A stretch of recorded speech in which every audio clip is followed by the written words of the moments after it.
Noaga ilusti kondi peale ja siis ühe hea sirge liigutusega, nii et kala on kogu aeg sirgelt, lükkame selle filee lahti, võtame väikse kalafileerimiskahvli, noafaas kergelt ülespoole, niisuguse mõnusa pehme noaga ja lõikame selle kondi siit ilusti puhtalt maha. Lisaks siis uimaosa kähku ära, võtame väikse tükki paberit, kalapitsetid, tõmbame kõik need luud siit ilusti kala küljest lahti ja nüüd väike ilus puuplank ja paneme selle lõhe filee siia peale. Täna kasutame minu enda barbecueraabi ja seda paneme sellise hästi õrna kihi siia peale, et jätaks mõnusa kuldse välimuse.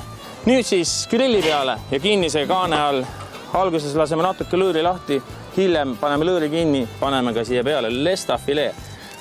Raputame peale mõnusalt helves soola ja nüüd paneme selle siia peale. Nii, ja nüüd vaatame, kuidas lõhe on. Keskelt on kergelt roosa, mõnus mahlane, ei ole enam punane. Pealt on ilus kuldpruun ja selline asi maitseb nüüd super hästi. Ja nüüd viimasena peale kalale väikest soolakristall, et see maitseks veelgi maitsvamalt.